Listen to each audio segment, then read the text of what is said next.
¿Ya está grabando? Conversando con... Ah, sí, ok. Conversando con Juanma, toma uno. Y yo le dije como, oye, qué paja, esos formatos y todo. Y me dijo, sí. Y como yo en ese entonces como que... Lo que pasa es que había dado la pandemia y a mí muchas cosas personalmente me habían descuadrado respecto a los estudios, porque por ejemplo, yo me he cambiado como 4 veces de carrera. Ya, Me cambió 4 veces de carrera. Yo ahorita vivo en Arequipa. Yo me fui a Lima para estudiar, para ser piloto de la Fuerza Aérea.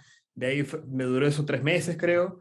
De ahí me fui a estudiar periodismo. Y bueno, al final cuando me decidí estudiar cine y había juntado mi plata, todo había pagado, al mes cayó la pandemia. Y ya no podía, como yo mismo me pagaba los estudios, dije, pucha, ya.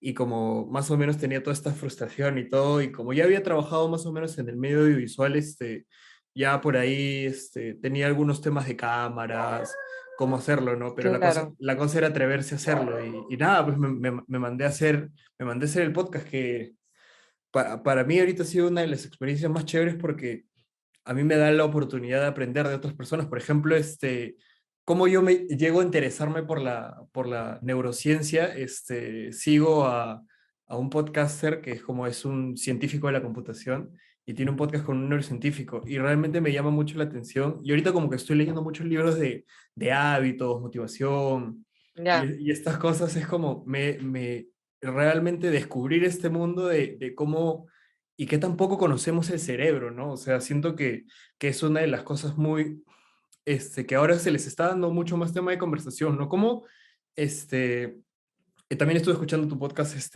con Richie, con Rodo. ah, buenazo. ¿Cómo fue el trayecto tuyo para, por así decidirte a estudiar educación, ¿no? Como que siento que tal vez cuando uno sale del cole y un poco lo que he escuchado de tus experiencias es el hecho de como que, tener que decidir algo para dedicarse toda tu vida, más o menos cómo es esa experiencia tuya cuando saliste del colegio y bueno, de ahí tal vez creo que vamos a volver un poco para hablar de estas experiencias, pero ¿cómo tomas la decisión de estudiar educación? Bueno, desde chiquita, en verdad, yo ya tenía una inclinación a ser educadora, porque siempre era bien mandona, jugaba al colegio, o sea, habían cosas que me gustaban bastante de la idea de ser educadora, ¿no? O sea, tener una clase y enseñar. Y luego como que me olvidé de esas inclinaciones y ya estamos en secundaria y empiezas a ver también, no sé, pues no lo típico de qué carreras te van a dar plata, qué carreras son como que las mejores. Y dije, bueno, me gusta humanidades de todas maneras, psicología o de repente derecho.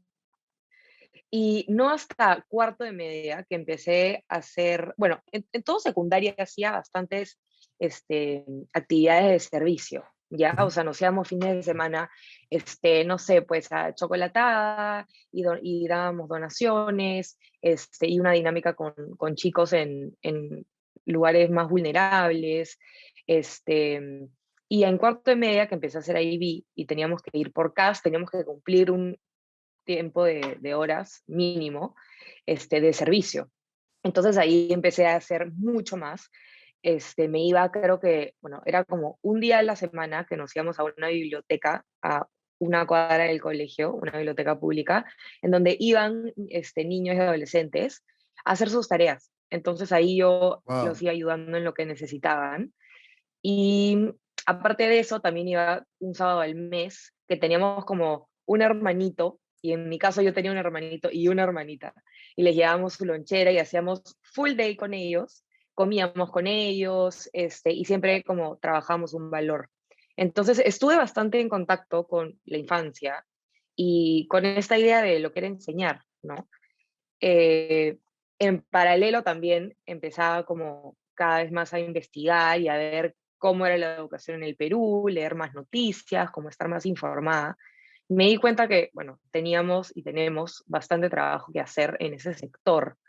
Entonces, era bien chistoso porque, por un lado, veías como, no sé, la carrera que más paga es X, la carrera que menos paga educación, la carrera que más gente estudia en el Perú era derecho en ese entonces.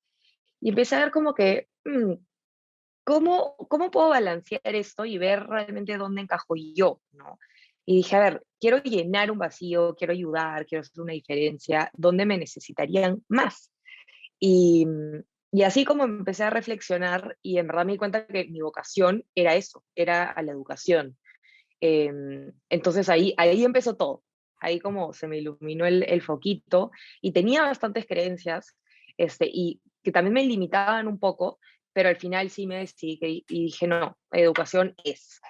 Wow, qué loco. Justo, por ejemplo, yo tengo una prima que es que está estudiando ahorita educación inicial y el tema curioso con ella, que en el colegio siempre fue la mejor de su clase, o sea, en matemáticas se la pasaba, pero jugando y siempre como que hubo este estigma y siempre le decían a ella como, ¿por qué no te metes a estudiar una de estas carreras como que Ujú. ingeniería, como que más afín a los conocimientos que tienes y que mucha gente tal vez no tiene, ¿no? Y hablando mucho del tema del dinero, ¿no? Siento que yo creo que, bueno, es mucho más, era mucho más como que normal antes decir como busca algo que te dé dinero, ¿no? Sí, Ahora es realmente mucha gente ya se mete a cosas que les interesan y que sienten que los van a hacer felices. Yo creo que ahora eso está mucho más chévere ahora, pero el hecho de que mi prima más o menos tuvo ese recorrido, ¿no? O sea, también ella es parte de una iglesia evangélica, entonces enseñaba a los niños en las escuelas dominicales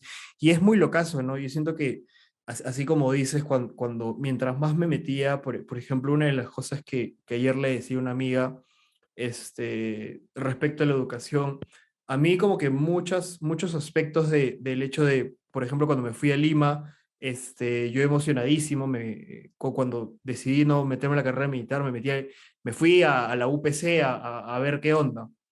Emocionado, todo, me dieron las cosas y cuando lo llamé a mi papá me dijo, ay, ¿ya cuánto está? Tanto. Y me dijo como que, eso está difícil. Y entonces de una u otra manera busqué alternativas como que para no quedarme atrás y seguir estudiando, ¿no? Pero siento que el tema de la educación, por una parte, en el Perú, siento que, y se ha visto hace poco con esto de las universidades falsas, han cerrado universidades y ahora como que están en toda esta disputa, de que por una parte la educación lo ven como un modelo de negocio, ¿no? Y es como, por una parte es lamentable y por otra es como que, bueno, sí, es un poco eso también, pero yo siento que la educación es como que, yo creo que es lo más fundamental que tenemos los seres humanos como que creo que formar una civilización, una sociedad y salir adelante, ¿no? Yo creo que sin eso no podríamos hacer muchas de las cosas. sí, no, totalmente. La educación es el pilar de todo, de toda sociedad. Es lo que necesita este país para seguir saliendo adelante, por ejemplo, y para tener ciudadanos comprometidos, activos, con pensamiento crítico, que pueden diferenciar entre o sea, lo que son una conducta ética, ¿no? Y realmente escoger a líderes apropiados para poder salir adelante. Y lo que comentabas, por ejemplo, de tu prima, me parece bien curioso porque es como, ay, si eres buena en matemáticas, en números, ¿por qué no estudias una carrera más afín a eso? Y en verdad nadie piensa como, oye, wow, ¿quieres ser educadora? Qué bueno, porque en verdad las matemáticas son un curso que a muchos estudiantes les da miedo o le tienen frustración. Entonces, si tú, que eres una capa, que te encanta, que para ti es como un juego, qué bueno que estudies educación, porque de repente tú vas a ser la que le va a abrir el camino a tantas personas a decir, oye, las matemáticas en verdad no son tan malas, no son tan feas, no tengo por qué sufrir. Ella puede ser la que ilumine ese camino, ¿me entiendes? Entonces yo creo que es cambiar un poco esas perspectivas que tenemos Claro. y priorizar la educación y ver que realmente los educadores, o sea, es una profesión súper difícil y muchas veces no es valorada, ¿no? Claro, por ejemplo, en el colegio en el que yo estaba, es muy loco, ¿no? Porque creo que ahora que he estado viendo sobre la neuroeducación, sobre el tiempo de educación, por ejemplo, en mi colegio estudiábamos de 8 de la mañana a 5 de la tarde. Y justo como que empezaron muchos doctores y muchos profesores hablando de estos temas.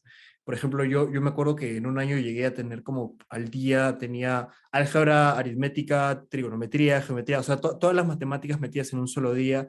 Y es como, de una u otra manera, espantas a la gente. Yo salí del colegio y cuando me fui a Lima, literalmente estaba perdido en esto de la comunicación, perdón, en eso de las matemáticas. Y es como que todo un tema, ¿no? Y también siento que el hecho de a veces como ya desde adolescentes o desde niños empezar a catalogar, ¿no? Como que ya tú eres bueno en esto, deberías hacer esto, o como que tú eres bueno en esto, deberías dedicarte a esto, y no tal vez priorizar otro tipo de artes, o otro tipo de gamas, ¿no? Siento que la parte creativa, en los colegios un poco le están matando, no sé cómo más o menos esté ahora, pero desde mi perspectiva, hace 6 años que salí del colegio era más o menos así, y es muy loco que le dedicabas ciertas horas, por ejemplo, hacías a la semana tus 6 horas de matemática, tus 6 horas de ciertos cursos que yo digo que no, que sí son importantes, pero el equivalente, por ejemplo, yo recién ahora estoy aprendiendo a hablar inglés, y yo tenía 2 horas, o no, 3 horas a la semana de inglés, y de música tenía solo 2 horas, y educación física también. No siento que el desbalance en muchas cosas, hace que también los niños no tengan ese interés por los cursos. Sí, de todas maneras, ahí mencionas algo súper importante que es, más no siempre es mejor. Entonces, si tú quieres que tus estudiantes la rompan en matemáticas, no necesariamente les tienes que poner 4 horas de matemáticas en todas sus formas al día, ¿no? Porque los saturas, porque los estresas. Y está comprobado que ese estrés, que se prolonga por bastante tiempo, se convierte en estrés tóxico, es totalmente contraproducente para el aprendizaje. Entonces vas a tener estudiantes frustrados, estresados, cansados, con el cortisol acá, que es la hormona del estrés, y todo esto a nivel fisiológico, ¿no? Y cerebral no nos va a ayudar para el aprendizaje. Y lo otro que mencionas es cuántas horas se le da a los cursos que uno entiende como los más importantes, ¿no? Lenguaje, matemáticas, ciencias, y de ahí las artes, los idiomas, de repente, ¿no? En tu caso. Y ahora también se está comprobando que las artes, ¿no? La música, em, ¿qué más? El teatro, clase de educación física, es fundamental, sobre todo en la primera infancia, pero no se debe dejar de lado ni en la adolescencia, para el desarrollo de diferentes habilidades, ¿no? Porque tenemos que ver a una persona de manera integral, no solamente en su habilidad matemática. Tenemos que ver sus habilidades emocionales, sus habilidades sociales, sus habilidades afectivas, todo tiene que ver y todo está conectado. Entonces, no podemos solo priorizar y dar un foco a lo que se considera importante de la matemática o la ciencia y dejar de lado estos cursos que están pensados que, ay, son de relleno y no son de relleno para nada, así como el juego, ¿no? Claro. Em, en verdad es fundamental para nuestro desarrollo. Es lo que nos permite, y también como tú dices, conocernos, qué nos gusta, porque la vida no solo gira alrededor de tu tarea de matemáticas. Es interesante también conocerte en otros contextos, ¿no? Sí, sí, totalmente. Y es muy loco. Justo te iba a decir, como que analizando un poco, a veces creo que siento que mucho se dice la palabra como que hay que cambiar la educación, hay que cambiar el sistema educativo, pero como que a veces hablan netamente, digamos, desde un cambio a nivel universitario, un cambio de nivel secundario, pero es como que yo digo, si realmente quieres realizar un cambio a nivel educativo y crecer y mejorar en este aspecto, yo creo que tienes que ir a la raíz, que es como cómo educas a los infantes, ¿no? Desde que entran a un kinder o desde que entran a inicial, cuáles son esos métodos que se les dan, ¿no? Por ejemplo, a mis sobrinas, una de ellas que estuvo en un colegio que era bilingüe, siempre yo le escuchaba decir como que no puedo, que es mucho, siempre las veían con tareas, y era mucho estrés para personas de 6 7 años, que creo que a esa edad como no mucho entras en conciencia de que tienes que hacer como que estas cosas, esto y el otro, y es como que desde ya pequeños les estás dando, o como decir, ya les estás dando este tipo de estrés, ¿no? Y aparte de siempre la ayuda de los papás, una de las cosas en las que tú hablabas en el podcast de, de, de unboxing era como que mucho no, cuando les dan este tipo de tareas es más que para que lo haga el papá o para que lo hagan los pequeños, ¿no? O sea, ¿cómo más o menos ves esta perspectiva y qué cosas podríamos sacar provecho y qué cosas podríamos aprender para mejorar? Bueno, de hecho, lo que mencionas es que el cambio lo tenemos que hacer desde la raíz, o sea, desde la primera infancia, ¿no? Desde inicial, porque ahí es donde empezamos. Y, y de hecho, por eso es importante también que los educadores estén bien formados y conozcan qué aprendizajes se deben hacer para ciertas edades. Porque muchas veces llegan los papás de niños de 3 años y dicen, yo quiero que mi hijo ya esté escribiendo para cuando tenga 4 años. El cerebro no está preparado para aprender a escribir a esa edad. Entonces, si tú le empiezas a dar ejercicios y tareas para que lo empiece a hacer, lo frustras, ¿no? Porque no lo va a poder hacer y va a sentir, no sirvo para esto, y ya le estás dando como un sello emocional a ese aprendizaje de que no le gusta escribir, o sea, ya le estás dando esta carga emocional a la escritura, cuando debería de empezarse de menos a más, desde lo más simple, básico, hay que desarrollar primero toda la motricidad gruesa, ¿no? Y de ahí la fina, y es todo un proceso largo y va a depender también de cada estudiante, porque no todos van a tener el mismo ritmo de aprendizaje. Y de nuevo, yo no creo que los niños de 5 años deberían de tener tareas. Y algo que sí es importante es recordar que ellos aprenden a través de la observación. Entonces, todo lo que o sea, los profesores y los padres tenemos que darnos cuenta, tomar conciencia que lo que hacemos, ellos lo están repitiendo de alguna manera, o sea, lo están aprendiendo. Entonces, hay muchos aprendizajes muy importantes que se deben hacer desde la infancia, como por ejemplo la empatía, la compasión, que eso se aprende a través de la observación. Entonces, creo que antes de obsesionarnos con que los estudiantes a los 5 años sean sepan todo, ¿no? Y tratar de meterles todo, ver, ok, ¿qué cosa es posible a su edad? ¿Qué podemos empezar a construir desde su etapa de, de desarrollo, ¿no? Y no adelantarlo, porque cuando lo adelantas, lo frustramos, le damos estrés y también frustramos y estresamos a los papás, porque los papás no tienen el conocimiento que tienen los educadores. Entonces ellos dicen, oye, mi hijo no puede escribir, tiene 4 años y no puede escribir, ¿qué voy a hacer? ¿Lo meto a terapia? ¿Tiene problemas? Wow. No, no tiene problemas. Que lo medico y entonces por eso es importante que el educador tenga el conocimiento también para que se lo pueda comunicar al padre y que no haya, ¿no?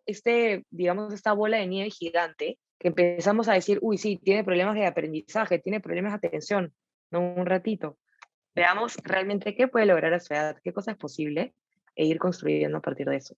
Claro, y muy interesante lo que dices, porque realmente siento que, por ejemplo, yo en mi liceo estudié en un colegio nacional y cuando me pasaron a primero de primaria, era como que yo como que mucho no sabía, como que no sabía leer muy bien, no sabía escribir muy bien, y es como me metieron a hacer estos cursos adelantados, me quedaba más horas, y esto que el otro, ¿no? Pero yo siento que muchas veces o sea, a personas de 3 años, 4 años, les llama la atención otro tipo de cosas, ¿no? O sea, yo a veces puedo observar a algunos niños que conozco de que, o sea, yo no siento que y de una u otra manera siento que el sistema educativo que tenemos ahora, como que, no solo en Perú, sino en muchas partes del mundo, es como que más o menos estructurado a que como que sigas cierto sistema de como que, ok, te llenan de información ya desde chiquito y en primaria te llenan de información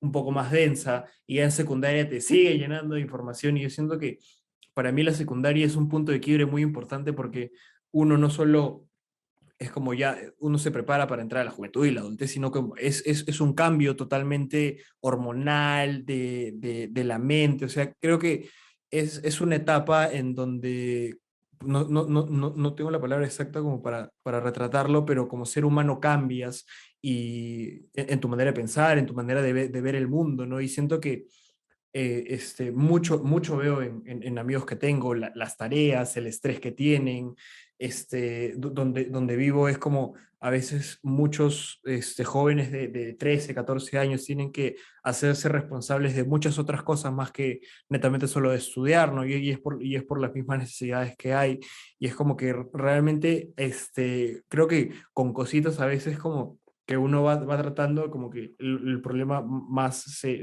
agranda y uno como a veces dice como, wow, ¿cuál es la solución a todo esto? ¿No? Y es como, yo creo que también ahí los padres juegan un papel muy importante porque ¿qué pasa con muchos que le dan toda esa responsabilidad al colegio, ¿no? Que el colegio los eduque, que el colegio se encargue de esto, que haga el otro, pero yo siento que es como, es una relación de que tanto el colegio como los padres tienen que ir de la mano y así poder darle la mejor educación a sus hijos.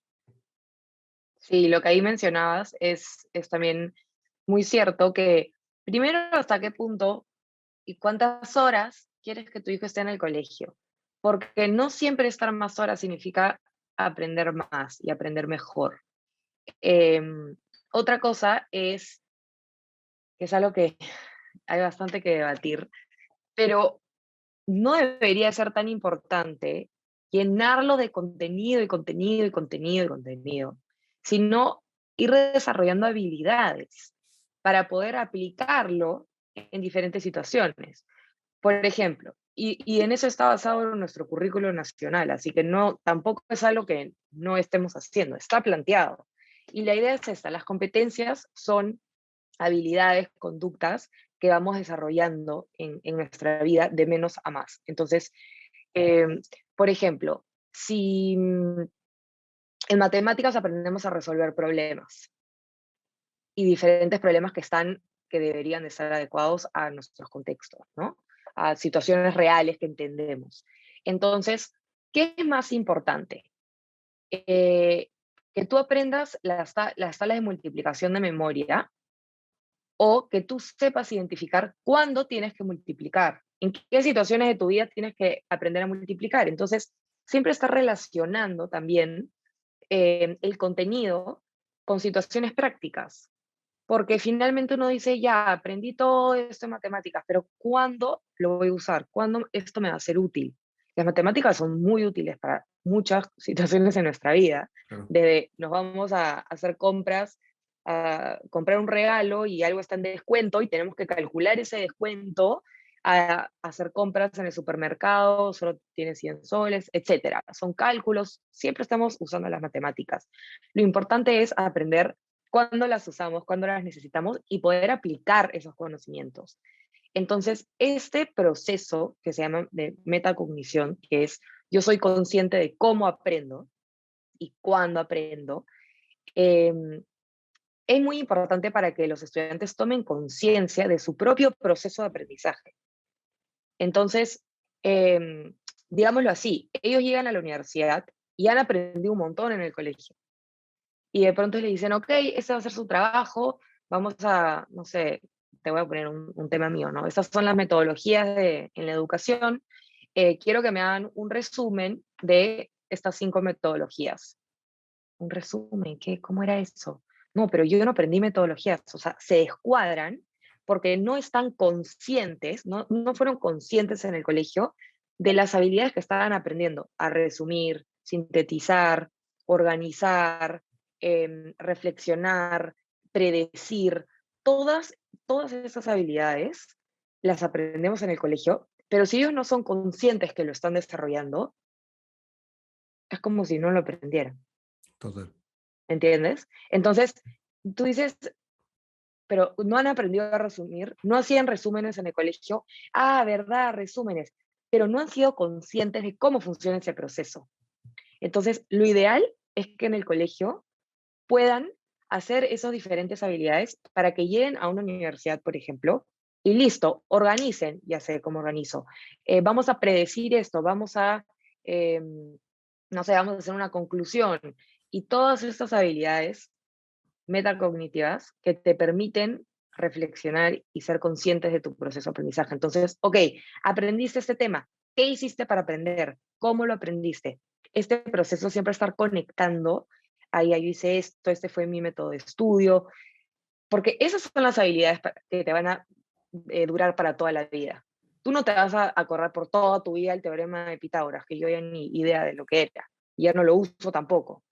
Claro. Lo importante es, ya, resumir, sintetizar y así, ¿me entiendes? Claro, totalmente. Y justo una de las cosas que te iba a decir, creo que, que esta frase se me viene a mi mente como que hay que desaprender para aprender y enseñar, ¿no? Siento que muchos de los métodos que se usan ahora, digamos, yo siento que el método de los que mis papás aprendieron a multiplicar, a sumar y a hacer muchas cosas, ahora ya son obsoletos por muchas variables, ¿no? Creo que una de las cosas es que ahora estamos en la era del Big Data. O sea, literalmente yo creo que el hecho de memorizar ciertas cosas o como que nos digan, no, tienes que aprenderte esto y todo, y es como un poco, un poco obsoleto porque tenemos la información en un solo clic y tenemos un montón de información, tanto como en videos, en libros, en imágenes.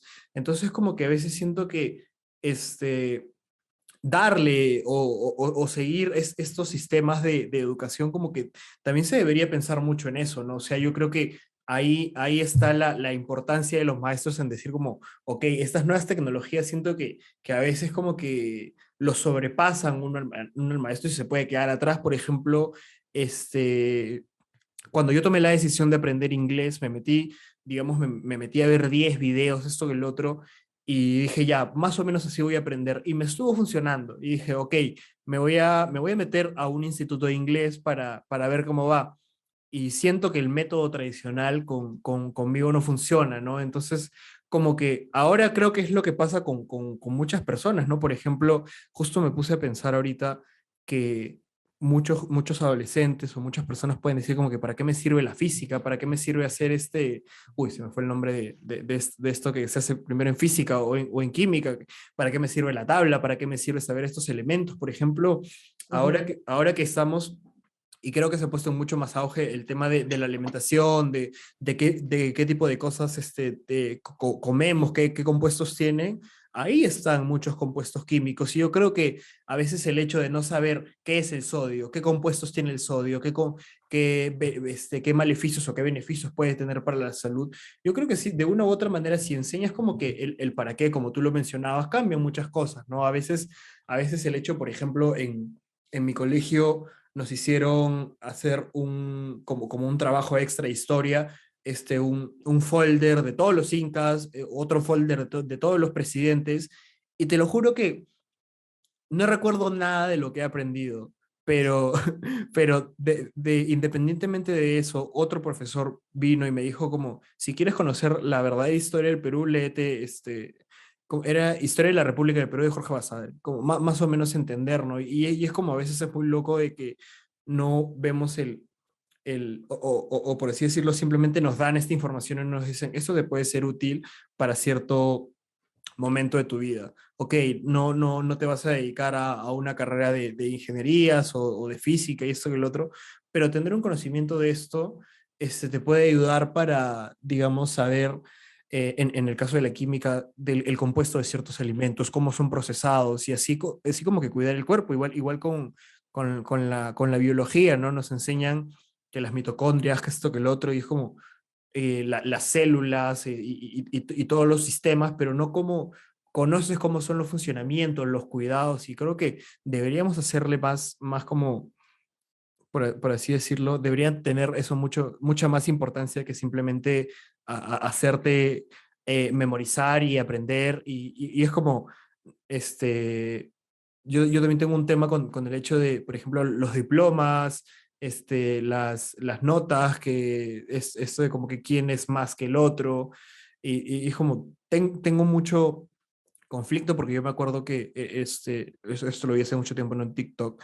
que hablaba sobre, a veces el hecho y no es directamente, sino a veces indirectamente como premiar a otras personas como que, oye, tú eres más inteligente o como que tú eres el mejor de la clase. Siento que como a veces muchos otros niños, otros adolescentes que puedan estar en un salón, puede ser un bajón anímico para ellos, indirectamente, tal vez como que, no me mencionaron, o este tema también del individualismo que hay ahora, de competir entre ellos y no trabajar en equipo. Sí, y definitivamente lo que tú comentabas sobre memorizar, ya realmente para qué. Si en verdad tú puedes poner la lista de presidentes los últimos 30 años y te va a salir el orden, o sea, ¿realmente tú quieres desperdiciar una semana de tu clase para que se memoricen a los presidentes? O sea, ya no entiendo el objetivo, ¿no? Pero ¿qué me parece mucho más relevante? Aprender a investigar. Que tu objetivo sea que aprendan a investigar. ¿Cómo van a aprender? Investigando acerca de los presidentes, qué destacan de cada presidente, qué cosa fue algo positivo que hicieron, algo negativo, etcétera. Y que a partir de eso, ok, ¿cómo se investiga? ¿Cómo reconocer fuentes confiables?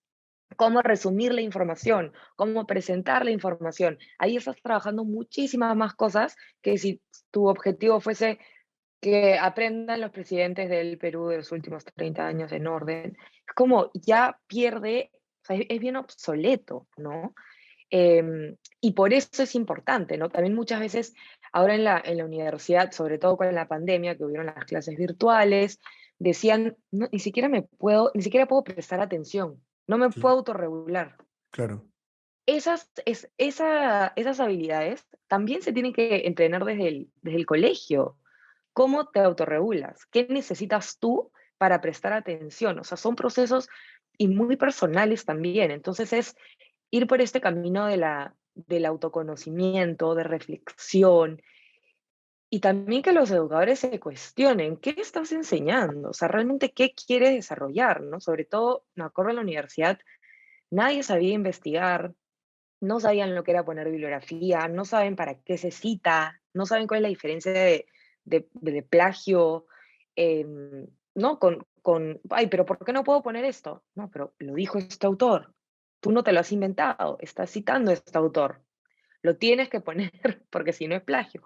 Y no entienden esos conceptos que en verdad ya tienen que ser cosechados desde el colegio, ¿no? De ahí vemos problemas de adultos de 40 años, este, plagiando en trabajos, pero ni siquiera son conscientes, ¿no? Creo Claro. que ese es el problema ahí. O sea, todo es tomar conciencia y regularnos para poder facilitar nuestro proceso de aprendizaje, para toda la vida, porque eso te dura para siempre.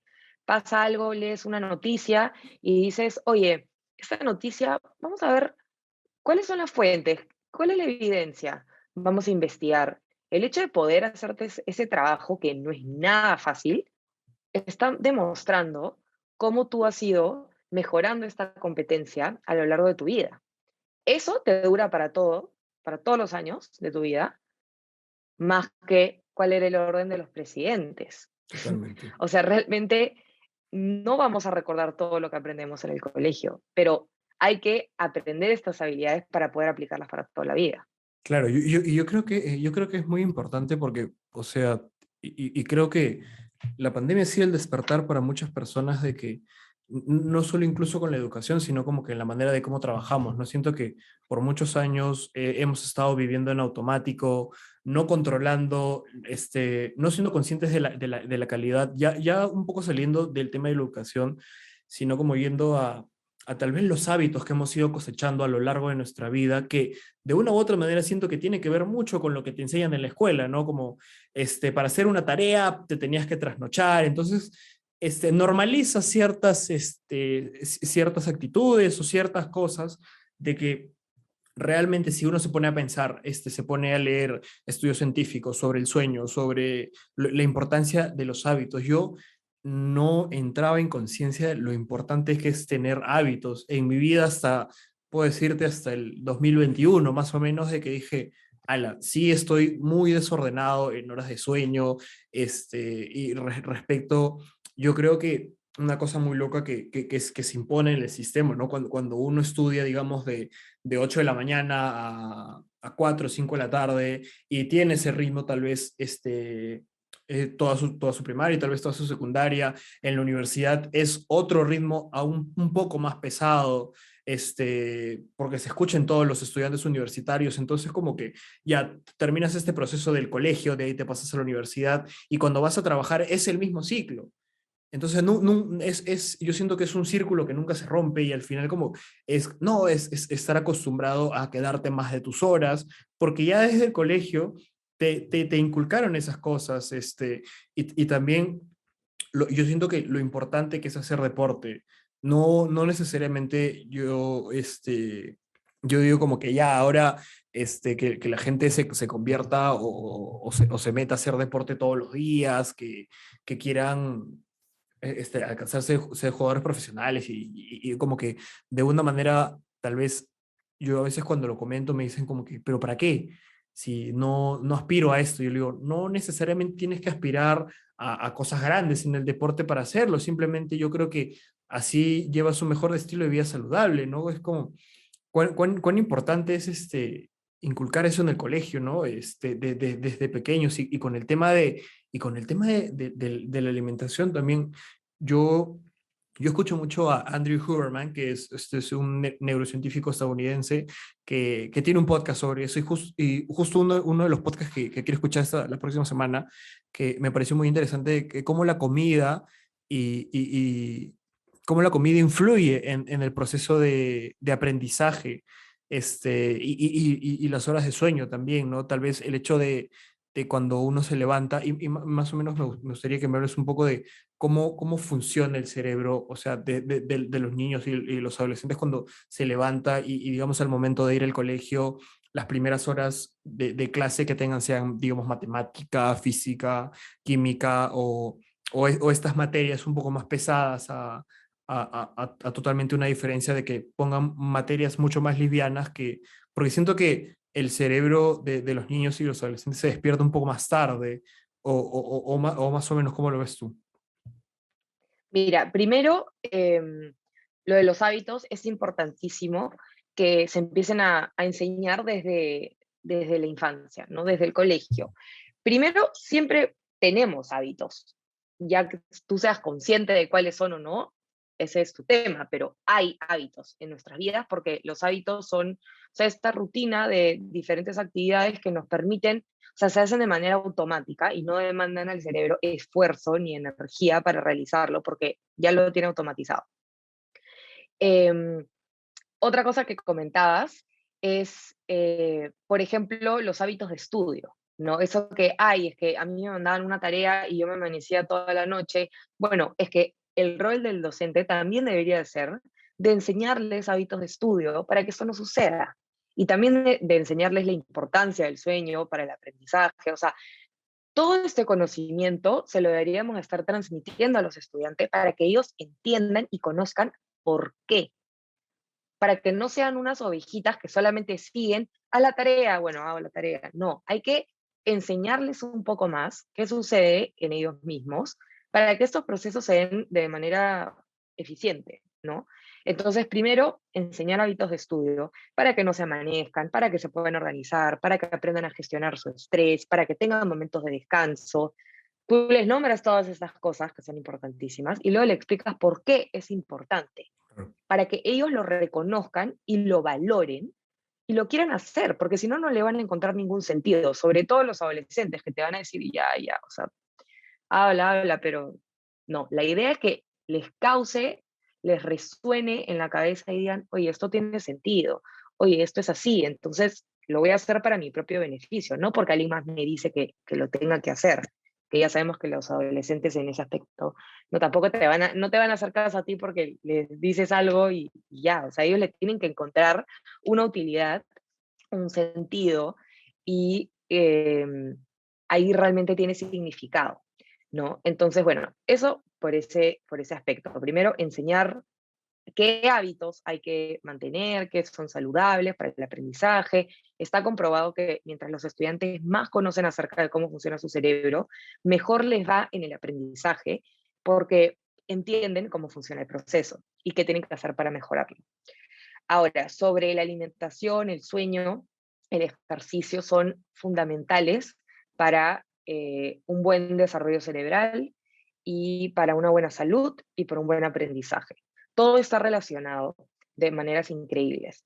Para comenzar, el sueño que va cambiando a lo largo de nuestra vida, es decir, hay, por ejemplo, en la infancia, cuando duermen los niños, eh, es donde se libera la hormona del crecimiento. Entonces, está comprobado que los niños que no duermen bien tienen estaturas bajas. Wow. Entonces, sí, es increíble. A lo largo de toda nuestra vida, mientras que dormimos, el cerebro está más activo que nunca, está liberando toxinas, está almacenando información relevante en tu memoria a largo plazo, y la información que ya no es relevante la está eliminando, digamos, para estar dispuesto el día siguiente para seguir teniendo más información. Un cerebro, una persona que no duerme, es una persona que tiene una capacidad mucho más limitada de autorregulación, porque sus niveles de cortisol y de adrenalina siguen bien altos. Entonces, cualquier cosita, como por ejemplo, no sé, se te cae tu taza de café, eh, que si has dormido de adulto, si has dormido tus 8 horas, dices, ah, ya, se me cayó, pero lo limpio, te recuperas rápido.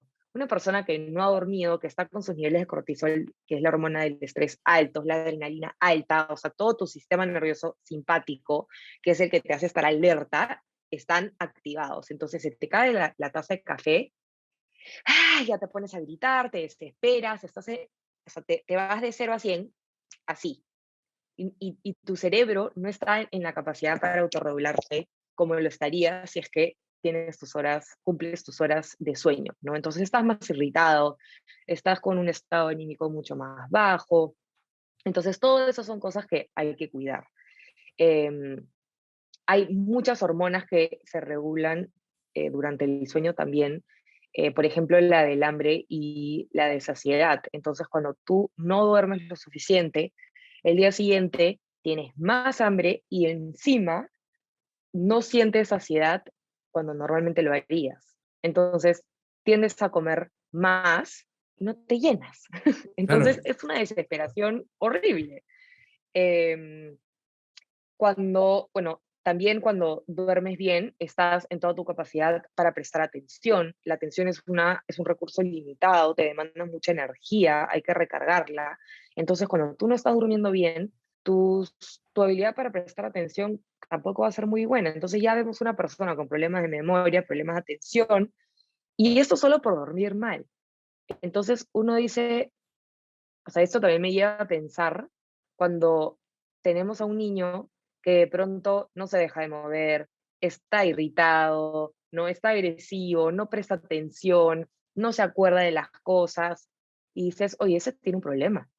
Hay que, doctor, terapia, pero hay que ir a lo básico. ¿Cómo duerme? ¿Cómo está su higiene del sueño? ¿Cómo está su rutina en casa?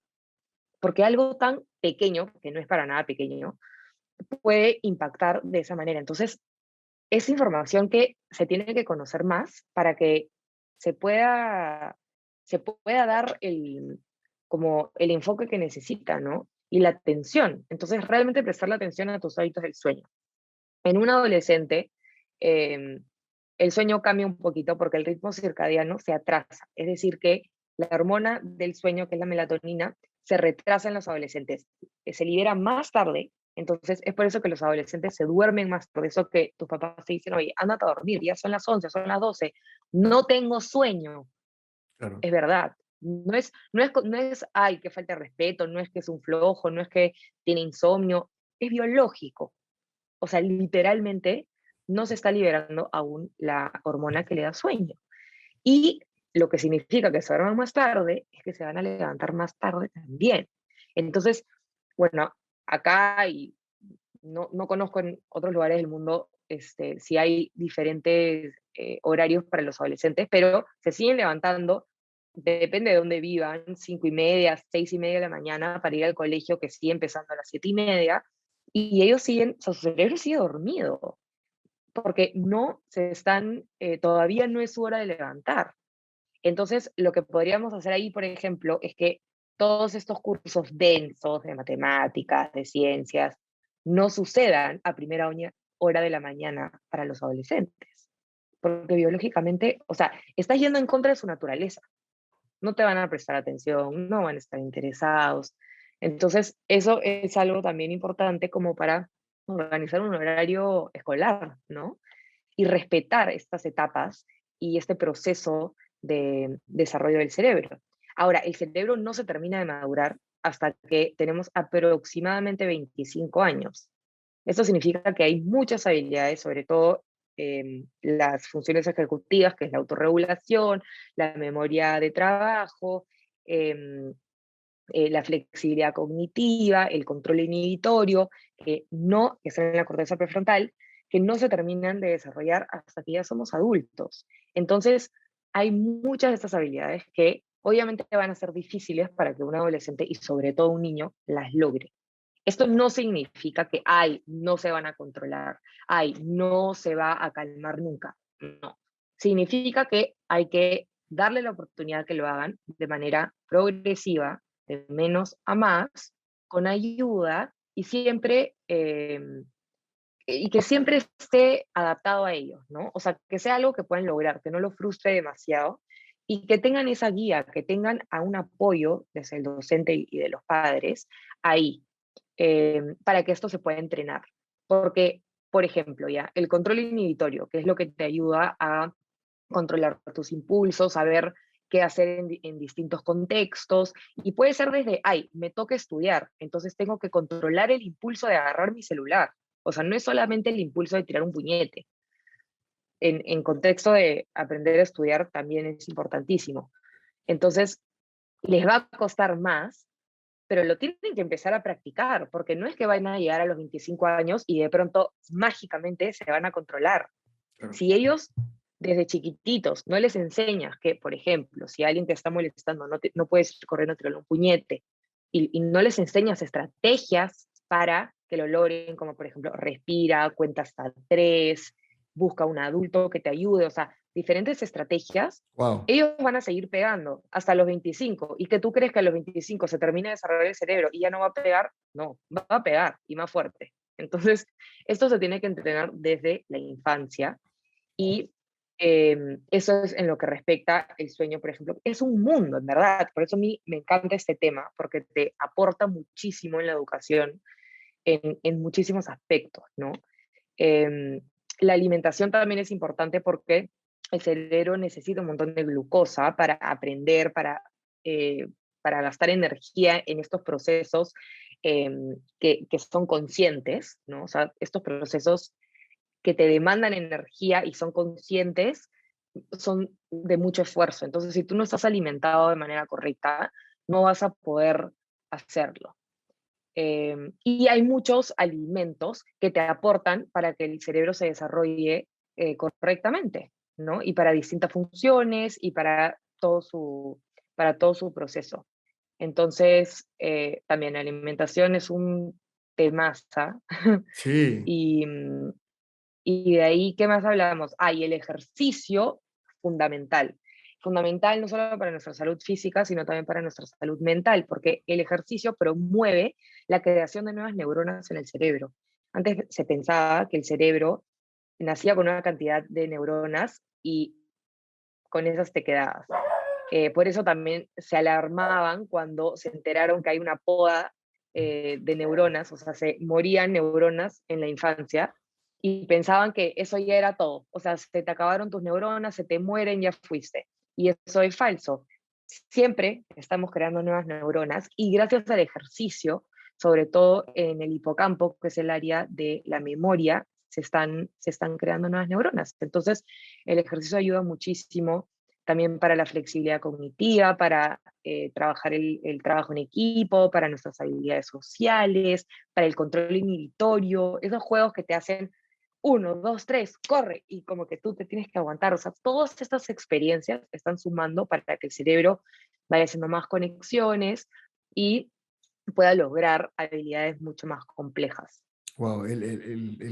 La mente para mí, con todo esto que me has dicho, me parece uno de los temas más interesantes en todo y me quedo mucho con lo que dices sobre el autocontrol y también sobre lo importante que es, ¿no? O sea, como siento que, por ejemplo, la vez pasada, bueno, hace un par de meses, cuando estaba en la casa de mi tía, mi sobrina, como que le habían quitado algo y se había puesto a llorar mucho. Y como que hubo una cosa, mi tío me dijo que estaba relacionado que esa es la única manera que ella sabe como que para hacer valerse como, y siento lo importante que es enseñar desde pequeños sobre cómo controlar nuestras emociones y una cosa muy importante que les dice, que dices, ¿no? O sea, si desde niños, a los 4 5 6 enseñan sobre estos, los valores, a ser nos enseñan esto sobre ser personas tolerantes, ser personas más empáticas, ser personas que tengan un respeto hacia otras personas, hacia el medio ambiente, que no digo que las otras cosas no son importantes, pero se le da más prioridad a esto, como que va a ser mucho más fácil muchas cosas. Si el tema desde si la disciplina la empiezas a inculcar desde pequeño, no sé, te van a ser mucho más fáciles.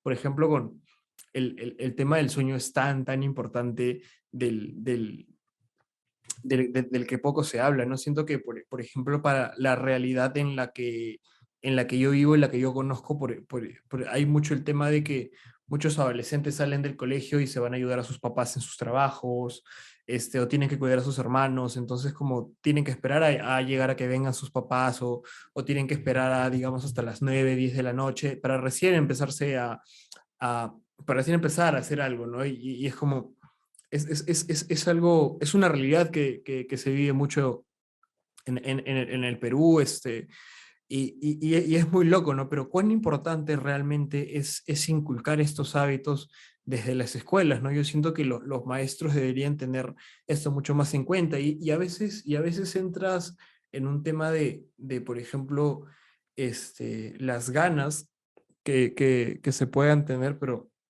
por ejemplo, en el Perú es el sueldo de los maestros, y justo hace un tiempo lo hablaba en el podcast de, a veces como, yo no digo que la motivación principal de un maestro sea el sueldo, pero como a veces una persona puede tener todas las ganas del mundo o puede tener estas cosas, pero a veces como si lo comparas el nivel de educación que le puedas dar a los estudiantes con lo que reciben los maestros, con el trato que se les da, con todo esto que pasan, a veces es como, y yo no digo que eso debería pasar, pero a veces siento que de una u otra manera la motivación o las ganas o incluso el maltrato que reciben muchos profesores que pueden tener todas las increíbles ganas del mundo y todos esos conocimientos, ¿no? Yo siento que ahí juega un papel muy importante el gobierno también de que se impulse unos mejores sueldos, de que se le dé la importancia a la educación que se debería dar, porque muy poco le dan esa importancia, ¿no? Y ahora es como mucho más lucrativo todo, se crean colegios para lucrar con la educación, lo ven más como un negocio y es como te dije al principio, ¿no? O sea, de una u otra forma sí lo es, pero no es como el motivo principal de eso, ¿no? Sino estás hablando de educar a una futura generación que en unos 20 30 años van a ser los que digamos, los que controlen la economía, los que van a manejar un país, las personas que elijan a los próximos representantes. Entonces, si no empezamos a inculcar estas cosas, pues creo que vamos a seguir en ese círculo y nada va a cambiar. Sí, definitivamente, y mencionaste bastantes cosas, ¿no? Primero, sobre la autorregulación emocional, que definitivamente funciona igual que el control inhibitorio, que la flexibilidad cognitiva, y es que, primero que nada, un niño no se puede autorregular, necesita a un adulto que lo ayude a autorregularse. Y entendamos que la autorregulación no es controlar la emoción, es aprender a gestionarla, entenderla, primero poder nombrarla, identificar qué emoción está sintiendo. Para eso el niño necesita un vocabulario de emociones que también se tiene que enseñar en el colegio. y poder identificar, ok, me siento de esta manera, me gusta o no me gusta, lo quiero cambiar o no, qué siento en mi cuerpo, qué siento en la cabeza, ¿no? ¿Cómo me siento yo? Ah, no me quiero sentir molesta, entonces, ¿qué puedo hacer para cambiarlo? O sea, todo ese proceso, que ahorita a los adultos también nos cuesta porque nadie nos enseñó, es largo y tiene que estar acompañado de un adulto, y por eso también en los primeros años del niño es en donde se crea este vínculo, el apego, que es importantísimo para el desarrollo cerebral, para que se sienta seguro, para que se sienta en un ambiente en calma, ¿no? Y contenido. Entonces, cuando pasan estos momentos de crisis, la idea no es decir, oye, no, no pasa nada, no, no llores, o decir, anda a calmarte a tu cuarto. La idea es explicar en ese momento no que estás en crisis, pero en ese momento acompañar con herramientas de respiración, diferentes estrategias para calmar al niño. Eso se llama corregulación, en donde el adulto entra a corregular al niño. Y una vez que ya está en ese estado de calma, que también pueda reconocer cómo se siente la calma. Porque si tú le dices, oye, anda a calmarte, ¿qué cosa es calma? Entonces, que realmente pueda interiorizar una vez que está en este estado, oye, ¿cómo te sientes? ¿Esto es calma para ti? ¿Te gusta estar en este estado? Y de ahí ver qué cosas puedes hacer tú para sentirte de esta manera, qué cosas te gustan, qué cosas te generan este placer para sentirte en calma. De repente será dibujar, leer un cuento, abrazar a tu peluche, gritarle a la almohada. O sea, esto también es muy personal y es importante que este niño tenga este espacio para poder ir pensando estas cosas, No, ¿no? Y siempre es acompañado del adulto, porque el niño no lo va a poder hacer solo.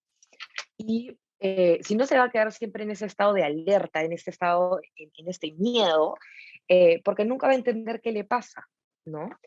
Y también se tiene que hacer de menos a más para que finalmente cuando sea un adulto y se moleste, pueda decir, exacto. ¿sabes qué? Estoy en este momento de crisis, no puedo estar interactuando con alguien más porque voy a decir cosas que me voy a arrepentir, me tengo que apartar. Yo ya sé que para calmarme me tengo que apartar, voy a ir a aplastar mi pelotita antiestrés, lo que sea, voy a respirar y cuando ya esté calmado, regreso y hablo, ¿no? Pero son cosas muy básicas que vemos como adultos hoy en día nos cuesta. Exacto.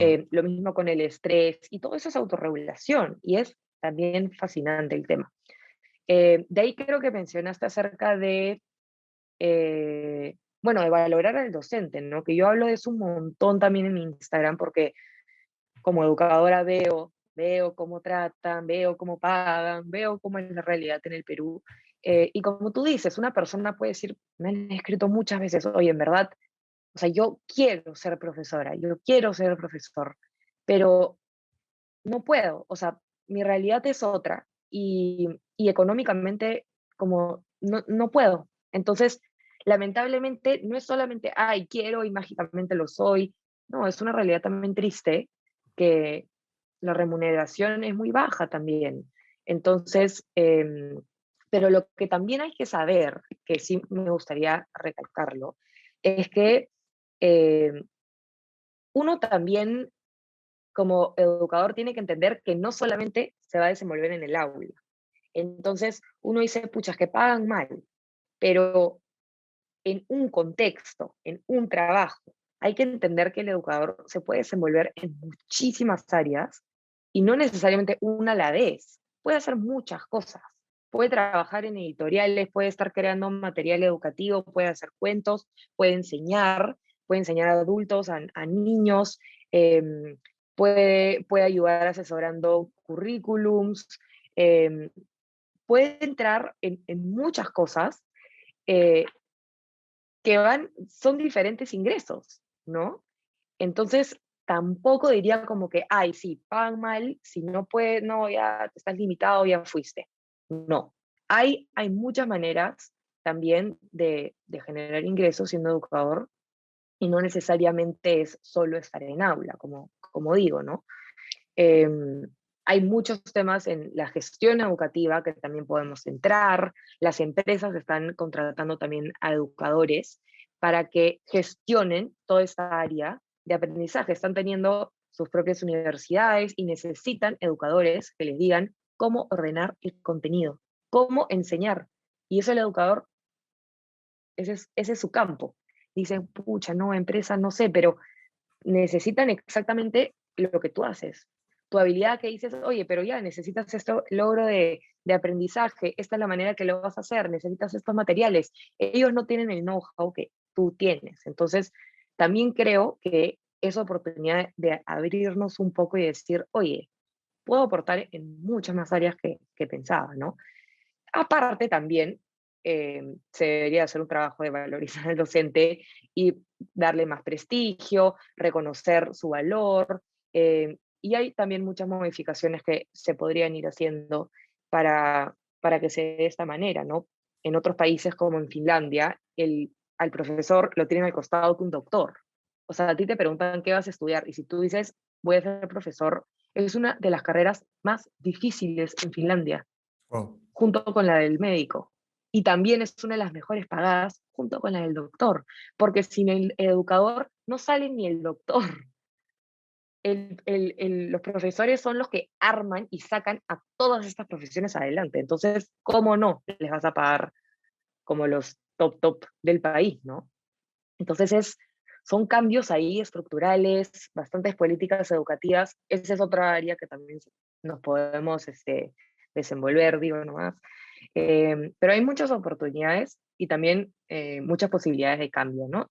Ver qué pasa en otros países, obviamente adecuarlos a nuestro contexto, porque cada país es distinto, no podemos replicar la misma receta porque no va a funcionar. Y también, ya me acordé, la tercera cosa que habías mencionado, y es que muchos niños y muchos adolescentes tienen distintas realidades en su día a día, ¿no? En sus hábitos, como comentábamos, y por eso los cerebros son únicos, porque se van formando no solo por los genes, porque los genes aportan una ruta, digamos, como un mapa de cómo debería de ir el desarrollo del cerebro, pero el ambiente es el que realmente va a formar. Antes se pensaba que de repente podría influir y que en verdad eran los genes los que definían. Y no, se ha comprobado que los factores ambientales están mucho más, están interactuando mucho más con el desarrollo del cerebro del que se creía, para todo. Entonces, de todas maneras, o sea, todos los chicos van a tener experiencias distintas, realidades distintas, pero creo que se empieza por ser conscientes con el valor de, oye, ¿sabes cómo influye el sueño? ¿Sabes cómo funciona el sueño Claro. en la adolescencia? Oye, ¿sabes la importancia de la alimentación? Y creo que ahí uno toma conciencia y, ¿no? A partir de su realidad puede ir haciendo algunos cambios para ir priorizando estos hábitos, no sé, pues lo que se necesite hacer, ¿no? Para, para su vida. Yo creo que a veces, y en mi caso me pasaba de que siempre ponía mucho la excusa de como yo tengo otra realidad, tal vez no económicamente como a mí me gustaría tenerla, dejo de hacer ciertas cosas o como que, ay, no, esto en lo que estoy me limita.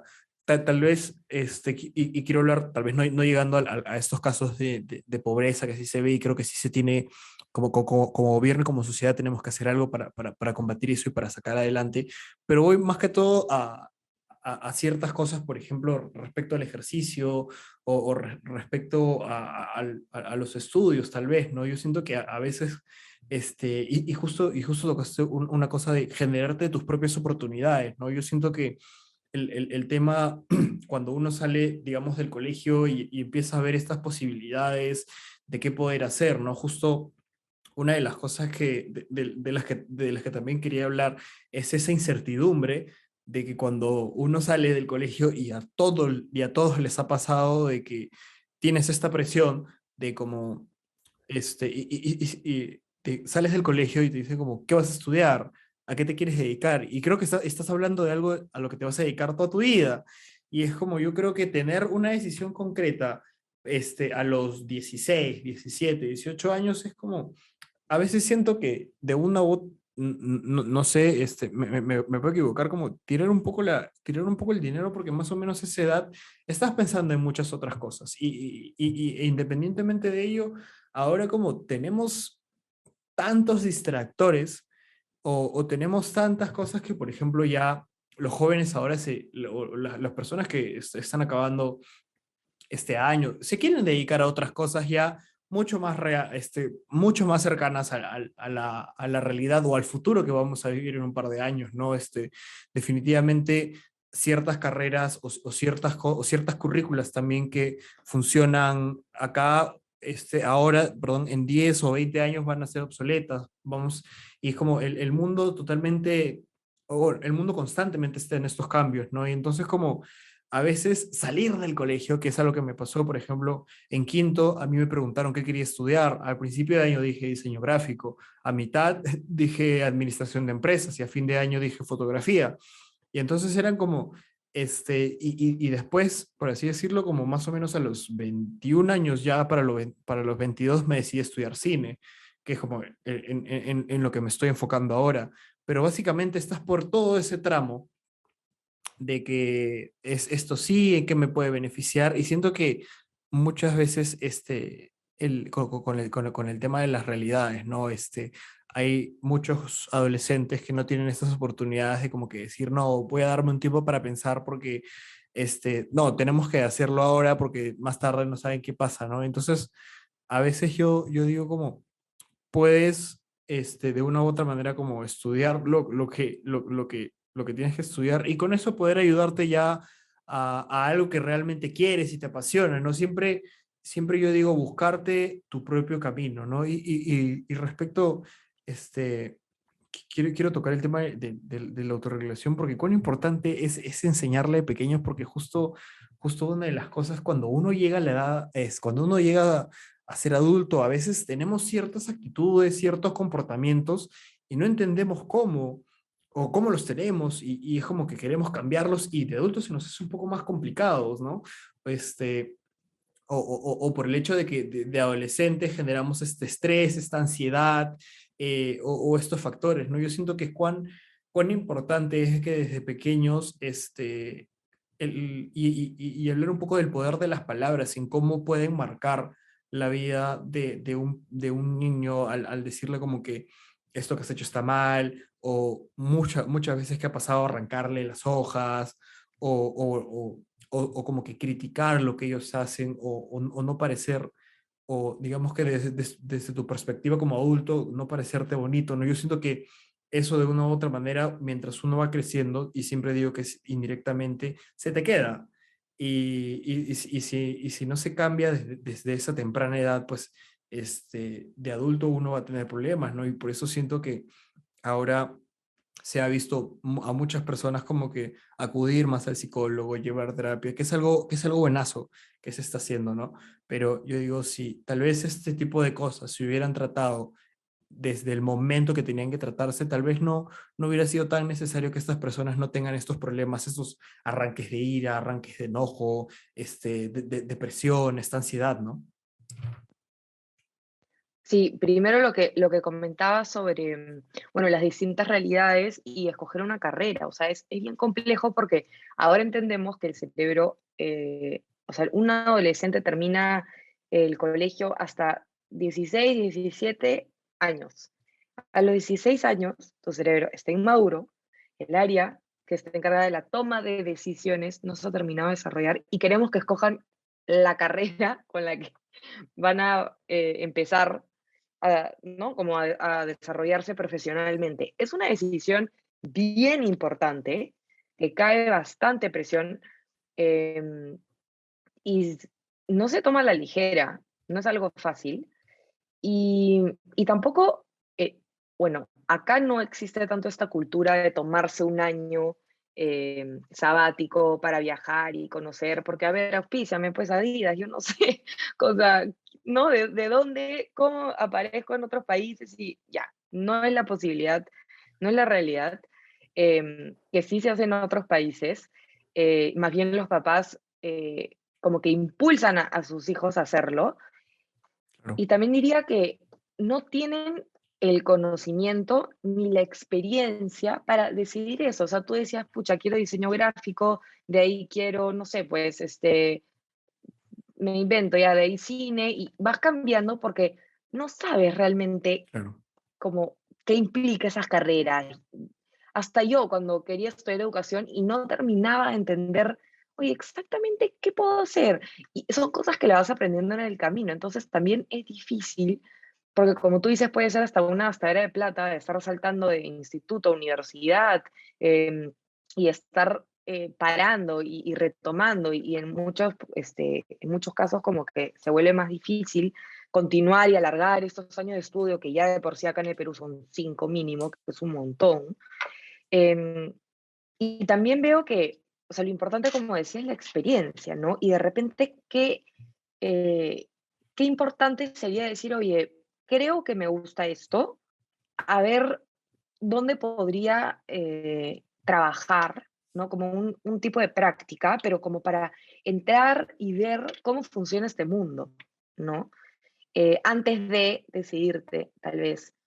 Y creo que también acá el adulto tiene que entrar y hablar de su experiencia, y yo te hablo también de la mía cuando lo digo, y es que tu carrera no define dónde vas a trabajar el resto de tu vida. Tú puedes, o sea, no necesariamente hay solamente un camino para llegar a donde quieres estar.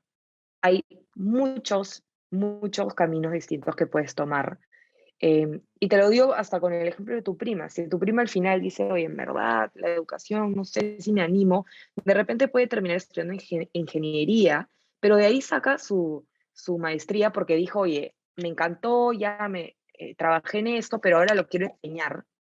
Y de ahí saca su maestría en educación. Entonces, no solamente hay una ruta. Cuando escoges esta carrera no significa que estás atado a esta carrera por el resto de tu vida, porque te sigues especializando. Ese es mi caso. Estudié educación, de ahí me especialicé en primaria, no parte del bachiller, saqué mi licenciatura y me he estado especializando cada vez más en neuroeducación. Entonces, realmente ahí te das cuenta que hay millones de caminos por tomar. O sea, he podido irme por la investigación educativa, por las políticas, por metodologías, por filosofías, millones de cosas. Entonces, yo diría que ahí el adulto también tiene que entrar un poco. Es complicado porque habla de su experiencia y el adolescente en ese momento está como que de repente no muy receptivo, pero decir eso, ¿no? Como no creas que esta carrera es la que te va a definir para toda la vida. Eh, es un punto de partida. Y en la carrera, por eso también muchas carreras, muchas universidades ofrecen lo que es generales, ¿no? Que particularmente a mí no me atraía porque yo ya sabía que quería educación. Entonces yo no quería rellenar mi año con más generales. Pero Quería entrar a lo que me gustaba de frente, pero mucha gente no lo sabe. Entonces es importante que siga. Y ya entraste no sé, pues a X universidad para esta carrera, pero sigues haciendo 2 años de generales, sigues probando, entonces de repente en ese camino cambias y, bueno, ya tu suerte si la que cambia sigue en esa universidad. También hay institutos que son mucho más prácticos y duran menos, y obviamente el costo también es menor. Y también hay muchos temas de tecnología que cada vez los adultos entienden menos y los adolescentes entienden más. Y saben que ese es el futuro y saben que eso es lo que se está buscando. Entonces también pueden ir encontrando cositas un poco más especializadas en lo que quieren y no va a demorar los 5 años de estudio. Van a haber muchos caminos. Entonces creo que si acá hay un adolescente que nos escucha y si está sintiendo esa presión, sepa que esta carrera no va a definir toda tu vida, vas probando, vas conociendo y uno va viendo a dónde va, ¿no? Y bueno, obviamente pueden haber pausas y también lo mejor es ir ganando experiencia laboral, ir probando, porque así se aprende más. Em, y de ahí quería hacer un comentario de lo otro que mencionaste. ¿Qué habías dicho? era sobre, sobre la autorregulación de las emociones y que Ah, la autorregulación. si no las trabajamos Ya, de ya, ya. pequeños, Sí, sí, sí. De hecho, para comenzar, o sea, terapia es una solución muy buena porque a todos los adultos ahorita que no nos han enseñado a autorregularnos de pequeños, no hemos hablado de inteligencia emocional, de gestión emocional, es importante pasar por este momento de autoconocimiento y como tú dices, que está relacionado con la autoestima, con el autoconcepto, ¿no? De quién eres, en qué eres bueno, eh, y ya no hablaré exactamente de por qué te da depresión, o ansiedad o ataques de ira, porque ya son temas también más psicológicos, pero sí parte de este conocimiento de, oye, ¿yo cómo reacciono cuando me pasan estas cosas? Necesito ayuda, necesito buscar a alguien que me ayude con herramientas para gestionar esta ira, ¿no? O sea, ¿hasta qué punto esto es saludable? ¿Hasta qué punto esto me ayuda? ¿Hasta qué punto esto me limita? Todo esto, de nuevo, tiene que estar en el colegio, porque es lo que te da todo este abanico de soluciones y oportunidades, ¿no? Ya de ahí que, que necesites más ayuda, porque pueden haber distintos momentos en nuestras vidas que detonen algo más fuerte, totalmente válido también. Pero yo estoy muy de acuerdo contigo que si empezáramos a enseñar esto desde la escuela, habrían menos de estos casos de más grandes, ¿no? Y que se sepa también a nivel, o sea, ya al final se enseña en la escuela, pero que también se forma a los padres, que también manejen este mismo lenguaje, porque los chicos pasan mucho tiempo en el colegio, un montón de tiempo en el colegio, pero en casa es donde se tiene que hablar el mismo lenguaje. Todo lo que se trabaja en el colegio, lamentablemente, muchas veces retrocede en la casa, porque en el colegio le estamos enseñando que por favor no pegues, y en la casa el papá te dice, si ese niño te patea, tú le pateas de vuelta. Ah, le pateaste, bien hecho, lo felicita, ¿no? Y en el colegio estamos tratando de revertir todo esto y es como un ping-pong, ¿no? Y el niño es como que, ok, ¿con qué mensaje me quedo? Entonces, al final como dice, oye, no entiendo, ¿por qué en el colegio me dicen que está mal, pero en mi casa me premian, me llevan a comer un helado? Porque me defendí, ¿no? Entonces, de nuevo, formar a los papás, porque nadie nace sabiendo estas cosas.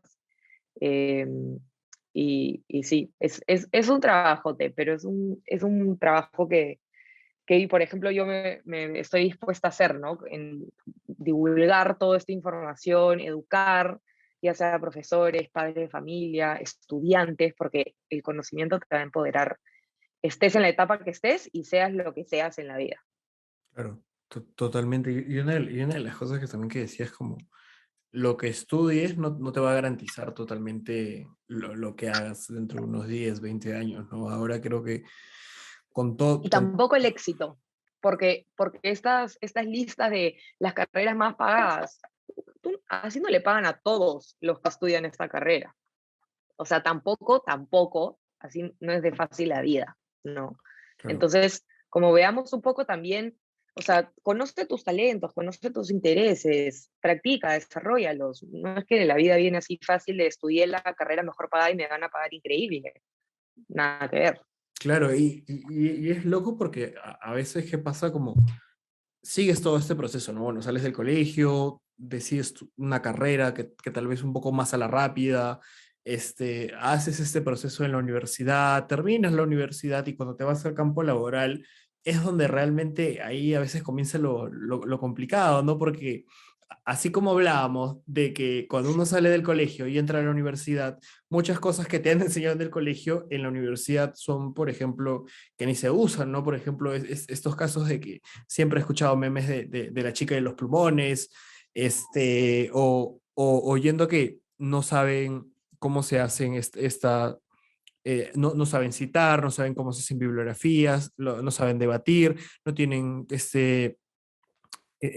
conocimiento crítico, razonamiento Pensamiento crítico, crítico. ese pensamiento crítico, y entonces es como estas cosas, bueno, deberías enseñarlas en el colegio y en la universidad siento que también es todo un tema porque a veces lo que te enseñan en la universidad a veces no es tan práctico a como lo usan en el trabajo, ¿no? Y siempre como que también muchos jóvenes universitarios al momento de buscar sus prácticas les piden experiencia, les piden este tipo de cosas y entonces es como, a veces es frustrante también de como haber Sí. seguido todo este proceso y de que al final cuando, por así decirlo, vas a buscar un trabajo, no te llamen, no quieren contratarte porque no tienes experiencia, porque tal vez solo contratan de tal universidad, lo otro, cosas que se ven, ¿no? Entonces yo digo, ahora caminos hay muchos para llegar a alcanzar lo que tú quieras, porque así como dices, ¿no? O sea, el hecho de que, no, me voy a meter a estudiar una de las 5 carreras más pagadas en el Perú, no va a garantizar el éxito o no va a garantizar que te paguen netamente el sueldo que dice en esa página web.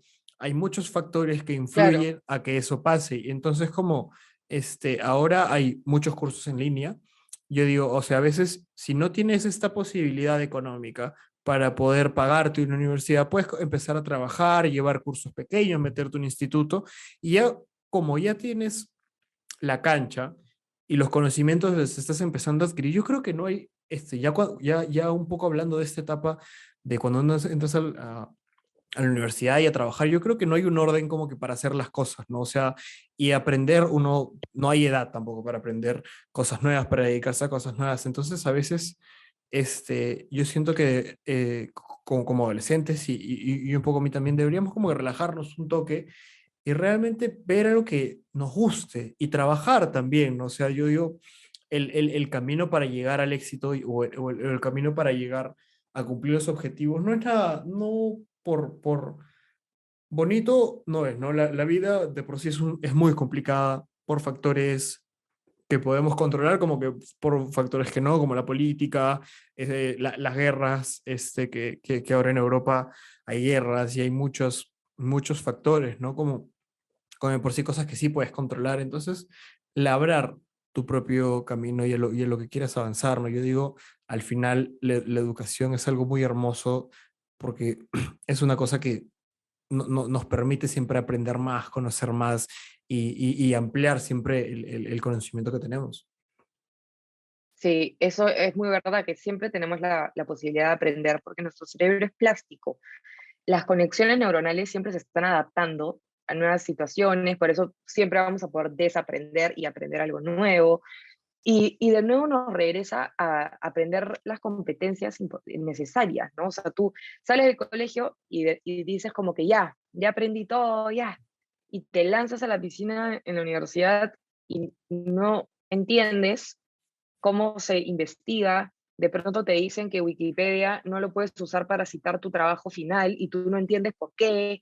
Entonces es como, de nuevo, si ellos fuesen conscientes de lo que están aprendiendo y las habilidades que están logrando, cuando lleguen a la universidad van a estar mucho más empoderados para hacerlo y también van a tener esta capacidad de adaptación y de flexibilidad y de resiliencia más alta, ¿no?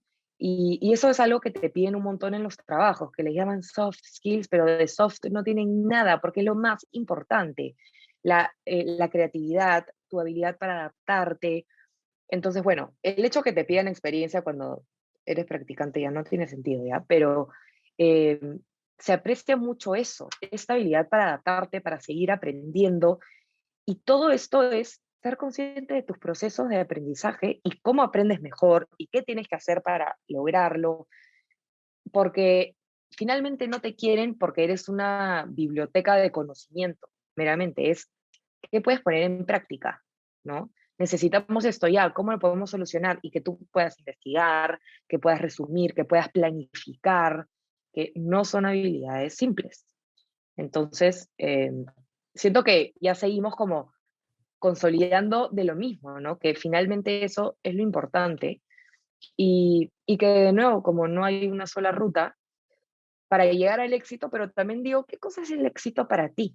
Eso también es algo que cada uno se puede plantear y puede definir, ¿no? Y creo que también el éxito va cambiando su forma y depende del contexto, porque en mi caso ha cambiado un montón. Yo estoy ahorita en un momento en donde para mí el éxito es el balance entre el trabajo y el descanso, Claro. ¿no? Y la pandemia me ha ayudado bastante a ver eso, ¿no? En verdad, de enfocarme en mis hábitos, en pasar tiempo en familia, en salir con mis amigas. Eso me aporta mucha salud, mucho bienestar y tiene que ser parte de mi éxito. Éxito no es solamente trabajar, no es solamente tener un buen sueldo. Entonces, sí, y como tú dices, aceptar que vienen y siempre van a haber incertidumbres y siempre nos puede dar miedo, pero se hace con miedo porque tú te vas a crear estas oportunidades y ese futuro también. Entonces, a pesar de la política, a pesar de las guerras, a pesar de la pandemia, o sea, de diferentes situaciones que están fuera de nuestro control, hay que seguir adelante, hay que seguir avanzando, porque si no, te estancas o huyes o te escondes. Y no podemos estar en ese estado, hay que seguir avanzando.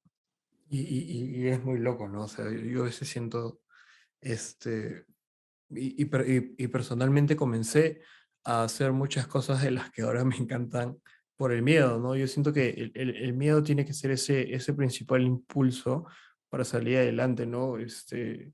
A veces creo, por el hecho de que vemos muchas cosas negativas ahora en el mundo, la corrupción, la delincuencia, entre otras cosas para nombrar, y a veces a eso sumado la falta de oportunidades, y lo digo entre comillas, como que podamos pensar tener, como no hacemos muchas cosas por, por miedo, ¿no? Por miedo Ujú, a fracasar, por miedo a fallar. Y algo muy interesante que realmente lo comparto, que es sobre el éxito, ¿no? O sea, yo creo que el éxito, la definición de éxito yo creo que debería ser personal y cada persona en base a su definición debería empezar a labrar ese futuro, pero algo que me gusta es sobre el balance, ¿no? Pero para mí también el éxito no, o sea, y yo veo el éxito como que para tener eso hay que sacrificarse como persona y hay que sacrificar tal vez muchas cosas, pero también hay que tener en cuenta de que una persona, si tú quieres llegar al éxito personal, tienes que tener un balance. Tampoco no es dejar a tu familia, no es dejar a los seres queridos, no es como que abandonarlo todo por algo. Así que más o menos es la definición, ¿no? Y cuán importante es tener un balance y un equilibrio en nuestras vidas, ¿no? Incluso es algo que pasa mucho, ¿no? O sea, en Lima veo mucho como la hostilidad de la ciudad y que a veces es como la gente también para muy acelerada, como que en automático, y es muy loco, ¿no? sí, definitivamente, en verdad. Creo que es también aprender que siempre van a haber situaciones que no vamos a poder controlar y hay que aprender a soltar y seguir avanzando. Claro. ¿Cómo más o menos, cuál es la definición de una neuroeducación que tienes y cómo podríamos trabajarlo en las escuelas, para los padres en sus casas con sus hijos? Bueno, de hecho, o sea, la neuroeducación aporta esta evidencia científica de cómo funciona el cerebro y para mejorar el proceso de enseñanza-aprendizaje. Entonces, la idea es que es un puente entre la educación y la neurociencia y las personas que manejan este tema, eh, no que les puedes decir neuroeducadores, son los que ayudan a transmitir esta información para aplicarla en las aulas, para formar a los padres. Entonces, sí, o sea, básicamente hay muchos mitos allá afuera de cómo funciona el cerebro, muchas prácticas que se hacen pensando que eso es lo mejor, pero gracias a estas evidencias sabemos qué cosa funciona, qué cosa no funciona y por qué, ¿no? Eso es lo importante, el por qué, para ser conscientes de estas actividades. Entonces, también entender que la ciencia, o sea, cada día salen nuevas investigaciones, entonces no podemos irnos al extremo, ¿no? Entonces es como, ok, hoy sabemos esto, de repente mañana el panorama cambia. Y, y también es muy complejo el hecho de la ciencia y la evidencia, porque a veces se malinterpreta y ahí es donde empiezas a ver en las revistas, oye, ¿eres hemisferio izquierdo o hemisferio derecho? Y el profesor empieza a etiquetar al niño como que es más creativo o analítico, y ahí es donde empieza la ola de nieve gigante que la neuroeducación está tratando de frenar, ¿no? Entonces, básicamente es eso, es como este puente que te ayuda, te aporta y entender que de ahí no salen metodologías rápidas, no sale una receta exacta, porque te permite entender el hecho que cada cerebro es único y cada niño, cada persona va a tener intereses, motivaciones distintas, entonces siempre va a haber, siempre hay que tender a esta diversidad y te permite como que te da luz a, ok, qué me va a funcionar con esto, qué podemos seguir investigando y ver de qué manera podemos contribuir para que el aprendizaje sea efectivo. Claro, de todas maneras, ¿no? Una cosa que mencionabas antes y lo mencionas ahora, cada ser humano es completamente distinto, ¿no? Y qué chévere que realmente ahora, y bueno, no solo con la neuroeducación, sino con como la neurociencia de una u otra manera nos está ayudando a tener mucho más conocimiento de lo que pasa en el cerebro, por ejemplo, lo que estuvimos hablando, los beneficios de dormir, de una buena alimentación, de construir buenos hábitos, y esto aplicarlo a la educación es algo locazo, ¿no? Porque de una manera ya con estos, por así decirlo, con estos skills, podemos ir trabajando en las escuelas y los padres para conocer mucho más a sus hijos y saber en qué pueden, en qué son buenos y apoyarlos en este tipo de cosas, ¿no? Y también con el tema Sí. del manejo de las emociones y todo, es algo muy chévere. Alexa, muchísimas gracias por tu tiempo, realmente ha sido una conversación chévere. El tema de la educación siento que es algo muy importante y acá en el Perú siento que es algo de lo que se debe hablar mucho más y no solo hablarlo, ¿no? Sino tomar acción y, y mejorarlo, ¿no? Siento que es un trabajo muy grande que nos toca a muchas personas, no soy indiferente a ello, ¿no? Y trabajar. Sí, claro, muchísimas gracias por la invitación, en verdad. Para mí es un placer siempre venir a hablar sobre educación, sobre neuroeducación y compartir un poco lo que sé, algunas cosas que en verdad no sé muy bien, pero me gusta hablar al respecto. Mentira. Y bueno, así que siempre, siempre acá, dispuesta a compartir. Ya saben que me pueden seguir en Instagram, Facebook y TikTok, porque ya me actualicé acá para mis adolescentes, como la neuronita, la punto neuronita en Instagram y la neuronita junto en TikTok, donde creo mucho contenido sobre el cerebro, sobre cómo aprender mejor y derribo bastantes mitos que siempre vemos por ahí y que nos confunden de vez en cuando, pero ahí siempre con ciencia, siempre con evidencia. Listo, muchas gracias, Alexa.